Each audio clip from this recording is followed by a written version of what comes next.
Like, I think in my career, my supervisors are like, I don't know, 50% accurate on like initial feedback. Mm-hmm.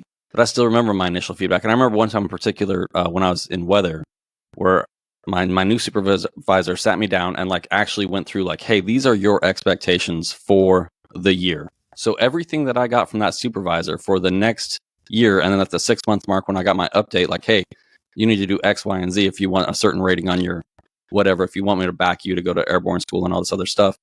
And so I think it starts in the very beginning. Like if you never give this person initial feedback and show them like what your standards and expectations are in the work environment, then everything you say to them is without context. It is your job as that NCO, senior NCO, to provide that context for your organization to understand why feedback is happening the way that it is happening, and what the intent is. Because without the context and intent, it's like, well, then you're just being a dick. It's like, no. Like, here's where I wrote down, like, you need to be better at this. Like I said, 90%, you're at 80%. So until you get there, I'm going to tell you that you are not meeting the standards, and it has nothing to do with anything else. It is 100% the expectations that we laid out. Well, that's why the expectations have got to be essentially like metrics. You know, they've got to be attainable or whatever that is. The SMART goals.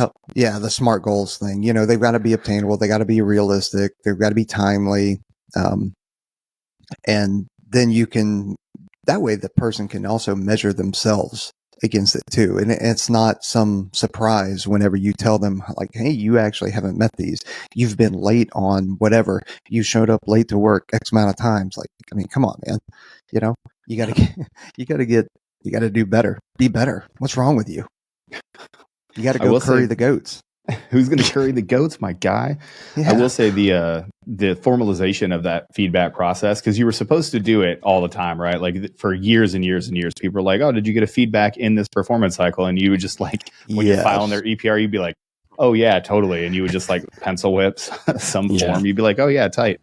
The formalization of the initial feedback and then that midterm feedback inside of the reporting period has been great as far as I'm concerned, because it's a tool for both that E4 that's wondering like, dude, am I on track here? Like 6 months into this thing, like I don't understand why I'm not getting these schools. And they sit down with their supervisor, and their supervisor goes, well, yeah, because we talked about this stuff and you're not doing it.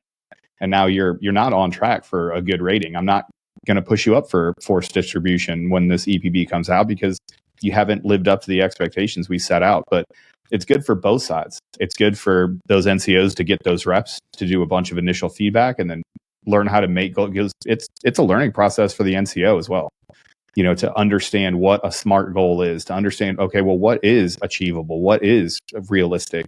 What are some stretch goals that you want to do? I don't know how many times I've sat down with dudes, and because I was really big on actually doing the initial feedback, like actually sitting down and having the talk and going through the form. And I would learn things about the guys that I had no idea. They're like, you know, I had one guy that was an SR guy, and he was like, listen, man, I want one more instructor assignment to kind of just chill out. I want to go do something completely different. I don't want to go to all these advanced schools. I don't want to do all of these advanced things. Like, that's not my goal for my life in the next 5 years. And I was like, hey, fair enough, man. You know what? Like, I didn't agree with it. I told the guy, I'll call him Mike. I was like, Mike, I don't agree with this. And I think that's a pretty crappy way. I'm like, you're basically telling me you just want to maintain the Bears status quo and then get out and go do something else. And he was like, yeah, I'll tell you what, number one, I didn't know that. But number two, I could then prioritize other people that did want to go to those schools, that did want those opportunities, that did want to make rank and go on and do different things in different units. I didn't know that beforehand, and it sucked to hear. But at least he was honest with me, and I would have never known that had I like, his life would have been miserable because I would have been pushing him to do something that he didn't want. He wouldn't have performed. That would have made my life, you know, miserable, because then I would have to counsel him and talk to him about it all the time. It would have been just this nasty feedback cycle. And again, I don't necessarily agree with the approach, but that's what he wanted to do for his life. He wanted to serve the rest of his contract out and then be on his merry way doing something else. And it just is what it is. But that was all through the conversation that we had during that initial feedback.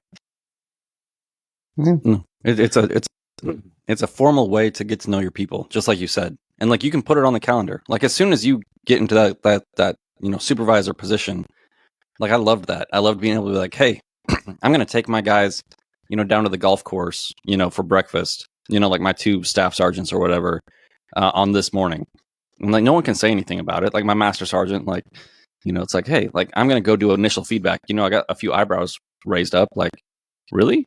Like you're going to go give people feedback? I'm like, yeah, like I just got to the 2-3. Like I want to know who my staff sergeants are. I want to know, they need to know my expectations. And like we're a team, like their success is my success. And so like it's just a real nice opportunity to sit down. Like it's stupid, right? Like if you look at it on paper, it can look dumb. Like, oh, what are your goals for like this year or whatever? Like you can be real cynical about it. Or you can sit down and have a conversation with these people, write all the stuff down, and then be like, okay, like whatever you need to accomplish these goals to get you where you need to be, this is where we need to be as a team.